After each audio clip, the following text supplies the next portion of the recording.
primary focus of the Bible, our spirits. Main scripture, Isaiah chapter 38 verses 14 to 16. I cried like a swift or thrush. I mourned like a mourning dove. My eyes grew weak as I looked to the heavens. I am troubled, O Lord, come to my aid. But what can I say? He has spoken to me, and he himself has done this. I will walk humbly all my years, because of this anguish of my soul.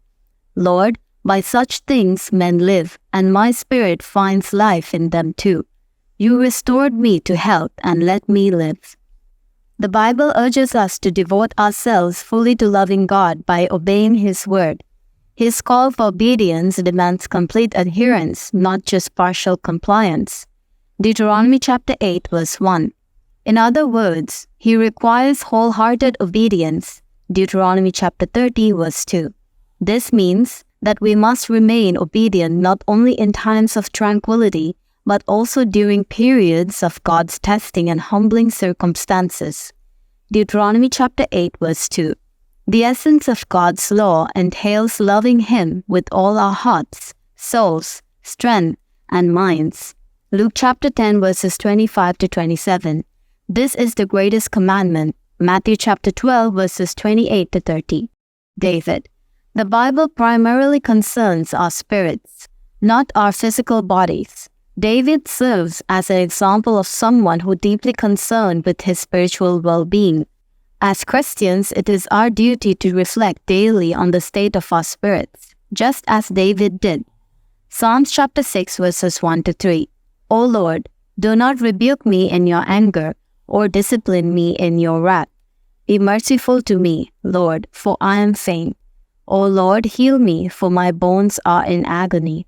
My soul is in anguish. How long, O Lord? How long?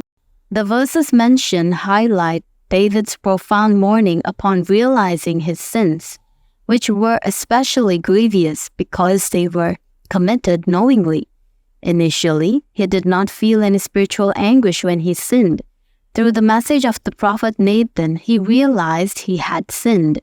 Since then, he began to feel the anguish of his soul. As illustrated in the parable of the Lazarus and rich man in Luke chapter 16, our spirits experience extreme pain in the everlasting destruction in hell. Psalms chapter 6 verse 4.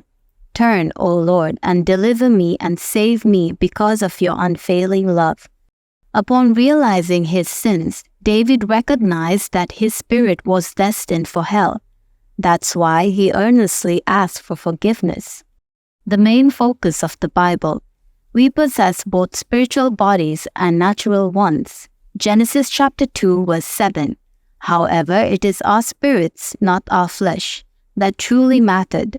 John chapter 6 verse 63. Job's suffering was meant to save his spirit from the pit of destruction. Job chapter 33 verses 28 to 30. Hezekiah suffered for the same purpose. Isaiah chapter 38 verses 14 to 16. From Genesis to Revelation, the entire Bible focuses on our spirits. It is fundamentally a matter of the spirit. In other words, the central message of the Bible is about the great salvation, the salvation of souls. In the Old Testament era, God spoke through the prophets, and in these last days, He has spoken to us through His Son, Christ. Hebrews chapter 1 verses 1 to 2. The book of Ecclesiastes emphasizes that life and death depend on the Spirit. Pastors are responsible for nurturing the spirits of their people. Hebrews chapter 13 verse 17. Who is considered the righteous? Those who live by faith that leads to the saving of the soul.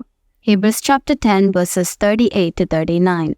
To maintain this faith, we must contend for it, even to the point of shedding blood. Conclusion.